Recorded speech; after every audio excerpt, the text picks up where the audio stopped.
গত কয়েকদিন ধরেই ভাবছিলাম এই বিষয়টা নিয়ে আমার একটু হলেও কথা বলা উচিত। এই ফেসবুকে বেশ অনেক দিন ধরেই এক আপাকে দেখছি, উনি কাঁচা মাছ মাংস সব কিছু খেয়ে নিচ্ছে। তার মানে বুঝেন ভাইরাল হওয়ার জন্য একজন মানুষ কত দূর পর্যন্ত যেতে পারে, কত নিচে নামতে পারে।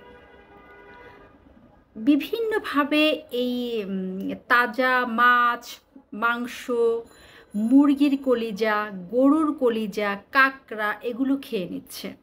এখন ওনাকে এই ধরনের কাঁচা মাছ মাংস খেতে দেখে যদি ছোট ছোট বাচ্চারা ট্রাই করে এবং অসুস্থ হয়ে পড়ে, তাহলে এর দায়িত্ব কে নেবে? দায়িত্ব কি এই আপা নেবে? তাই আমি আপাকে উদ্দেশ্য করে বলতে চাই, শুধুমাত্র আপনার জীবনের উদ্দেশ্য যদি ভাইরাল হয়ে থাকে, আপনি অন্যের কী কী ক্ষতি করছেন সেটা একবার হলেও চিন্তা করে দেখেন। এবং দেখতেও কিন্তু আপনাকে একদমই সুস্থ মনে হচ্ছে না, আপনাকে দেখে একজন অসুস্থ মনে হচ্ছে। সবাই আপনাকে বাজে কমেন্ট করছে, বিভিন্ন ধরনের বিরক্তিকর স্টিকার দিচ্ছে, তারপরেও আপনি থেমে নাই। আপনি খেয়েই যাচ্ছেন ধনেপাতা মশলা এগুলো দিয়ে কাঁচা মাছ মাংস খেয়ে যাচ্ছেন। কিন্তু এগুলো কিন্তু অনেক সময় আপনার স্বাস্থ্যের জন্যও ক্ষতিকর হতে পারে।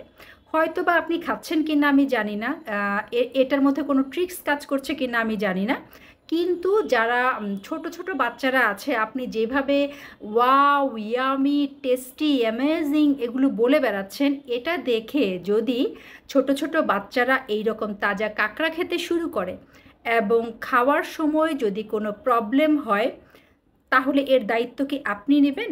এর দায়িত্ব কিন্তু অবশ্যই আপনাকে নিতে হবে। কিছুটা হলেও আপনাকে সামাজিক দায়বদ্ধতার জায়গা থেকে হলেও আমি বলবো, এই ধরনের ভিডিও করা আপনি ইমিডিয়েট বন্ধ করেন। এছাড়া কিন্তু আর কোনো উপায় নাই। দেখা যাচ্ছে আপনিই প্রবলেমে পড়বেন, আপনি নিজে ভাইরাল হতে যেয়ে বিভিন্ন ধরনের সমস্যা ডেকে নিয়ে আসছেন। সো আজকে থেকে আমি আশা করব আপনার এই ধরনের ভিডিও করা বন্ধ করবেন এবং নেক্সট টাইম আমরা এই ধরনের ভিডিও দেখতে চাই না। ধন্যবাদ।